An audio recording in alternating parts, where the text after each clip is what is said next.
Hoje é sexta-feira e esta foi uma semana de derrotas para o governo federal. Derrotas para o governo federal, mas vitórias para a sociedade brasileira. E são dois momentos exatos que mostraram o quanto que o governo tem problemas para fazer passar pautas que não conversam nem com a sociedade e não conversam com o Congresso Nacional. Vamos lá, vou reservar dois momentos aqui, vou selecionei dois momentos. Primeiramente, a gente vai ouvir aquele momento em que o presidente da Câmara dos Deputados, Arthur Lira, decide não colocar mais em votação o PL das fake news, que ficou chamado e conhecido como PL da censura. Acompanhe. Ouvindo atentamente o pedido do relator, que para mim já era suficiente, os líderes, na sua maioria, também caminham por uma saída da manutenção do diálogo. E, portanto, de ofício, o projeto não será votado na noite de hoje. E não foi colocado em votação porque a oposição, que estava representando a maioria e o desejo da sociedade brasileira, já tinha números para derrotar esse projeto. Uma vez derrotado, esse projeto já foi aprovado lá no Senado, ele seria simplesmente arquivado. Percebendo isso, deixaram, obviamente, uma próxima oportunidade. Até lá, o governo pretende conseguir apoio parlamentar. Mas não é simples, porque o governo está querendo legislar, ao apoiar um projeto como esse, que é de Orlando Silva, legislar sobre censura, sobre liberdade de expressão. Mas tudo isso está muito claro já na Constituição brasileira, na Constituição de 88. E todos os brasileiros têm esta noção muito clara da liberdade de se expressar, inclusive sabendo que você não é, por exemplo, premiado com anonimato. A Constituição diz que a liberdade de expressão é garantida, não permitindo, sendo vedado, o anonimato. E você tem punições se por acaso você transgredir, se você for muito além do que é a liberdade de expressão, o debate de ideias, por mais duro que seja. Está muito claro isso. Para que exatamente viria uma lei que criaria-se um órgão do governo federal para dizer o que você pode ou não pode? Durante Getúlio Vargas teve isso, era ditadura. Durante os governos militares teve algo muito parecido, isso era ditadura. Por que agora seria democracia? As pessoas conseguem fazer conta e elas interpretam o texto. Apoiar os parlamentares, pressionar os parlamentares que responderam ali com uma maioria que, obviamente, fez o próprio autor desse PL da censura, das fake news, pedir ao presidente da casa que suspendesse a votação. Estava na pauta, mas não foi votado. A segunda derrota do governo não conversou com o próprio Congresso Nacional. E vou mostrar aqui em alguns números. Vamos lá. Essa questão do saneamento básico. Temos aqui, Serginho, vamos lá. Está aqui. A votação do PDL, o projeto de decreto legislativo para suspender os efeitos do decreto que era o retrocesso do saneamento editado pelo presidente Luiz Inácio Lula da Silva. Teve 295 votos para derrubar e apenas 136 de apoio ao projeto do governo. Ou seja, aqui o governo perdeu e perdeu fragorosamente. Um pouco antes, tinha um pedido de urgência para não passar pelas comissões e já ir direto ao plenário. Foi ainda maior a derrota do governo, 322 a 136. Ou seja, com essa maioria aqui, menos voto lá, mas o suficiente, muito mais que o suficiente para derrubar esse projeto. E por quê? Você se lembra que lá do pedido, no decreto do presidente Lula, havia uma mudança na lei do saneamento extremamente discutida pelo Congresso Nacional, votada, transformada em lei. Era um marco de saneamento transformado em lei.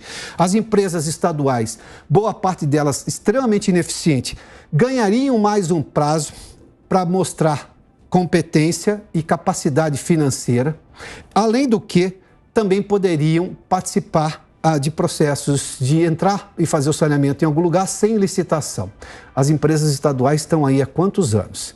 Algumas são muito eficientes, outras são extremamente ineficientes. Por que mais prazo? Sendo que a lei já tinha estabelecido. Aqui o governo simplesmente não conversou com o Congresso Nacional. Muitos são remanescentes da legislatura anterior e disseram, peraí, por que vai mudar uma lei tão recente? Sobretudo no que pode fazer com que o saneamento realmente aconteça. Ninguém acredita, nem o parlamentar, nem o cidadão, acha que o saneamento brasileiro está funcionando. Vamos lá. Você vai à praia e está escrito lá, praia imprópria para banho. Quer dizer que o esgoto está caindo lá pelos rios. Rios e lagos que você vê poluídos no Brasil inteiro. Vamos lá. Só para você ter uma ideia, partidos aliados do governo, que tem 3 ministérios, PSD, MDB e PSB, deram, quer ver? Olha, o PSD deu 20 votos contra o governo, a favor do PDL, o projeto que derrubava o decreto do Lula. O MDB, 31 votos. O PSB, 11 votos. A favor desses partidos foram 9, 10, apenas 13 votos desses partidos a favor do governo. Mas não é um problema de base do governo. Não é o governo está se articulando mal. Não, é que ele propôs coisas absurdas, que afrontava a sociedade brasileira no seu conceito de liberdade de expressão e afrontava o Congresso Nacional, que votou a lei de saneamento. Perdeu 2 vezes. Esse é o resumo da semana do governo Lula no Congresso Nacional. Agora são 4h12 para entender esse momento. Daqui a pouco a gente vai conversar um pouco mais sobre esse assunto, até porque o presidente disse que o presidente Lula vai assumir a articulação no Congresso. Se vai funcionar ou não, a gente vai discutir daqui a pouquinho. Vamos falar um pouco mais de articulação, porque o governo deve mudar a estratégia justamente para melhorar essa relação política com o Congresso Nacional.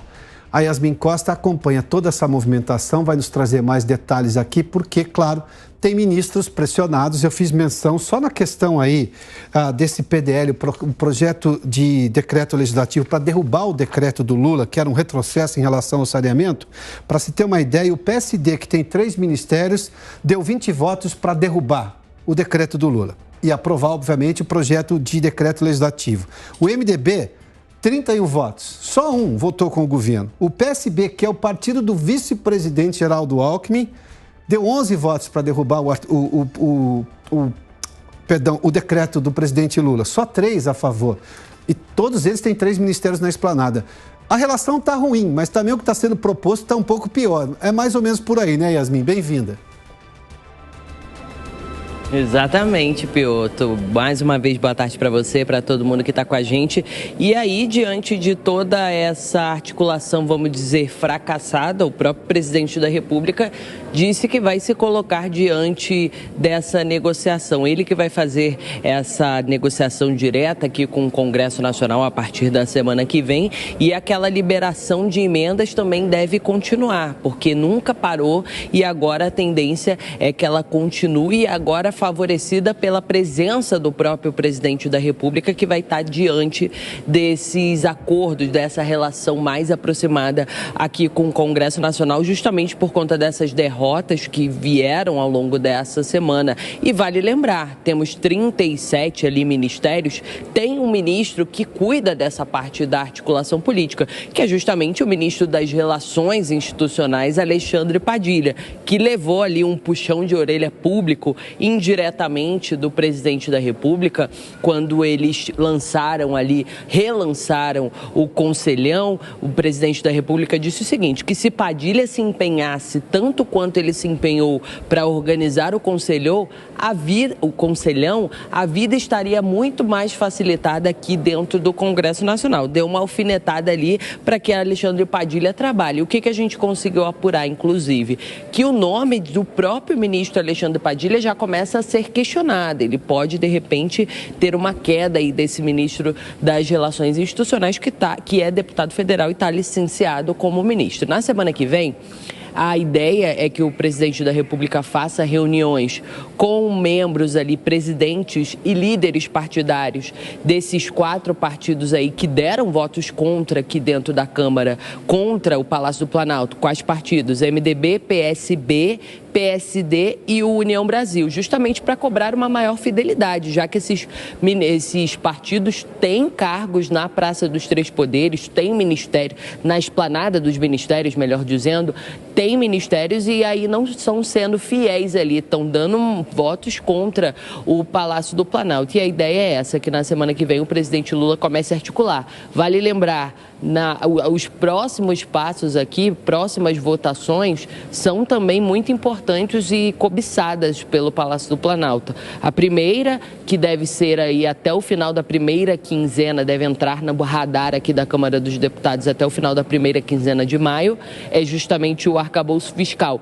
E com a sinalização dada, pelo menos a princípio, o governo não vai conseguir aprovar essa medida. Falando rapidamente para encerrar, Piotr, do PDL que derrubou o decreto, que mexeu ali no decreto, no marco do saneamento, derrubou os decretos do presidente da República, a gente trouxe ontem, tá lá foi para o Senado Federal, e ontem eu conversei com alguns senadores que disseram o seguinte: a tendência é que o Senado mantenha a decisão da Câmara, porque eles avaliam que as mudanças feitas pelo Palácio do Planalto são retrocesso e são uma forma do Palácio tentar legislar justamente através de decretos. A briga está acirrada aqui entre executivo e legislativo. Obrigado, Yasmin. Acho que esse é o ponto. Yasmin fez menção aí.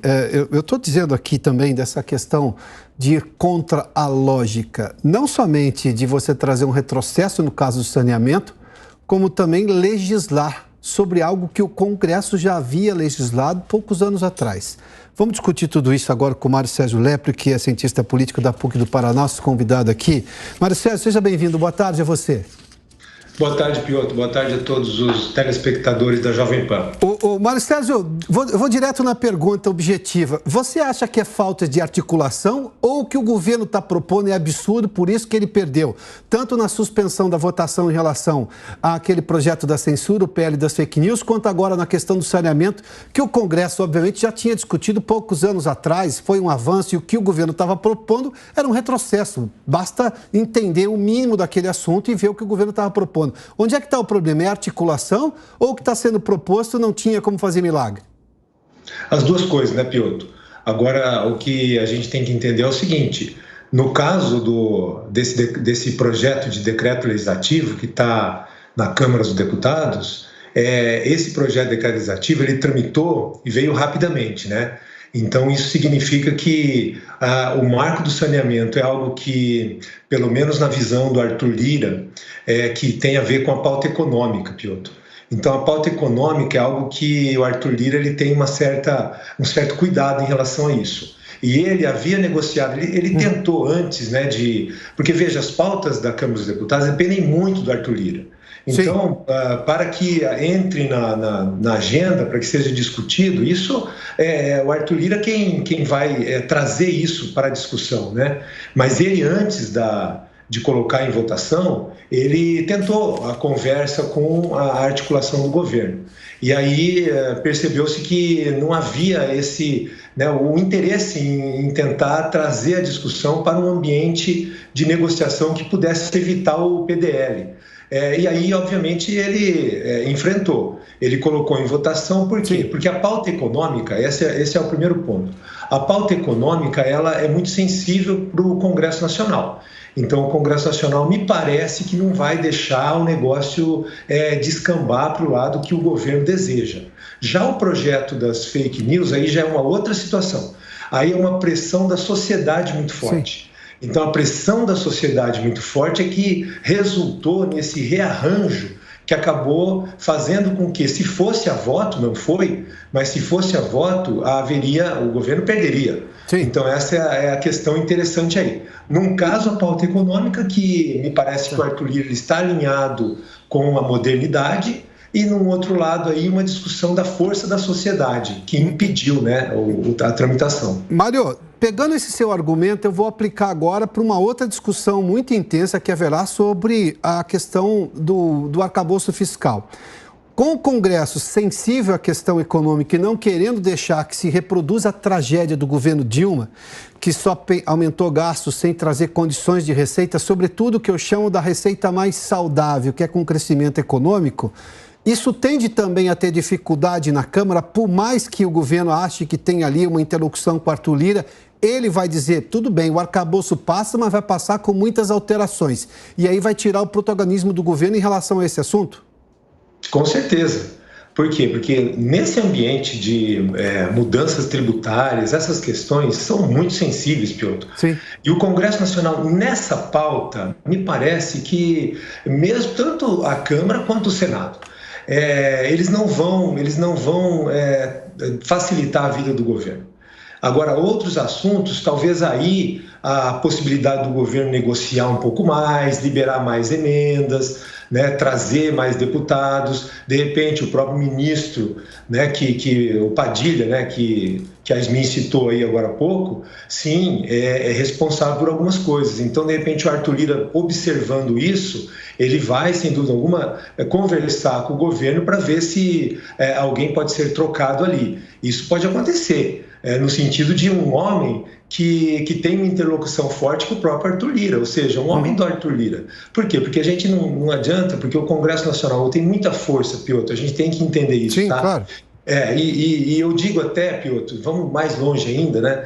Porque a gente percebe que na votação do PL da censura, a gente percebeu que o Congresso Nacional se mobilizou. O Congresso da Câmara, aí no caso, né? Porque já havia sido aprovado no Senado Federal.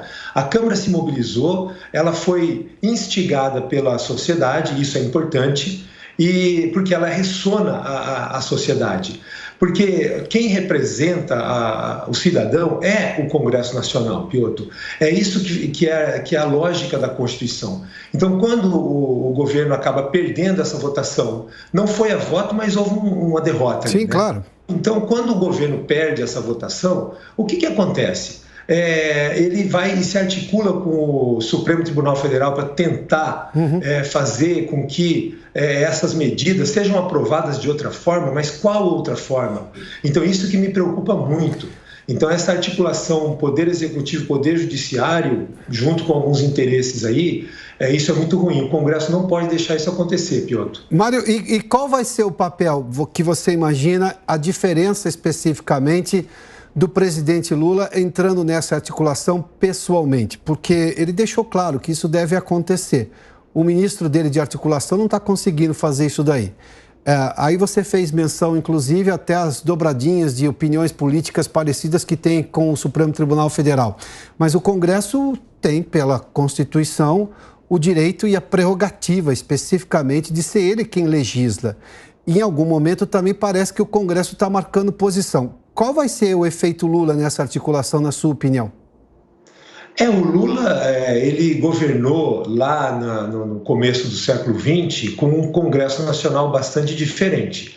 O que ainda tem semelhança nos dois ambientes é o fato do poder que tem a mesa diretora do Congresso Nacional, a mesa da Câmara e a mesa do Senado, e aí nós temos aí os presidentes. Então, as presidências, tanto da Câmara quanto do Senado, têm muita força, Piotr. Por quê? Porque a agenda é deles. Então, só vai a voto quando o Arthur Lira decide que vai, ou que o Rodrigo Pacheco faça o mesmo. Então, isso não mudou em relação ao Congresso anterior. Mas, atualmente, a gente tem um grupo de deputados que realmente fazem oposição. Então, isso a gente precisa entender. No período anterior do governo Lula antigo, havia oposição, claro, mas era uma oposição que pouco articulada e que muitas vezes ficava até a reboque, né, de algumas situações, e não tinha esse enfrentamento. O que a gente vê hoje, Piotr, é que há um enfrentamento. E esse enfrentamento é saudável. Então, me parece que hoje a oposição ela tem claramente o seu papel e vai fazer esse papel sem dúvida alguma. Então, aí fica uma situação bastante complicada. Por quê? Porque a oposição tem um número significativo de deputados, ou seja, não é uma oposição pequena. Então, é isso que é a diferença. Então, embora o Lula possa ter interesse em entrar ele de cabeça, e obviamente as negociações aí a gente não vai ficar falando sobre elas, que tipo de negociações serão, né, se republicanas ou não. Sim. Mas o fato é que o Congresso Nacional é outro. Então é isso que de repente pode azedar esse interesse que ele possa vir a ter em negociar diretamente com o Congresso Nacional. Isso é um ponto importante. Mário Sérgio Lepre, cientista político da PUC do Paraná. Mário Sérgio, muito obrigado pela gentileza de nos atender. Boa tarde, hein? Boa tarde, Piotr. Eu que agradeço. Bom, vamos lá. Fato é que você se lembra, na eleição do ano passado, o Congresso era muito mais conservador e liberal na economia. Esse era o perfil. Claro que houve todo um avanço do governo para tentar construir uma base maior, com 37 ministérios. E mesmo assim isso não está funcionando. Eu fiz menção aqui a votos de partidos aliados do governo com ministros ali na esplanada dos ministérios, como Yasmin Costa fez menção há pouco. E mesmo assim, em assuntos que são do Congresso Nacional, o Congresso vai lá e impõe derrota ao governo federal. A gente vai falar um pouco sobre também as pautas populistas do governo Lula, que obviamente desagradam o Congresso Nacional. E aí fica até caricato, um executivo caricato para um Congresso que está exposto também à opinião pública. A gente já fala um pouco mais sobre esse assunto com o Luiz Arthur Nogueira aqui.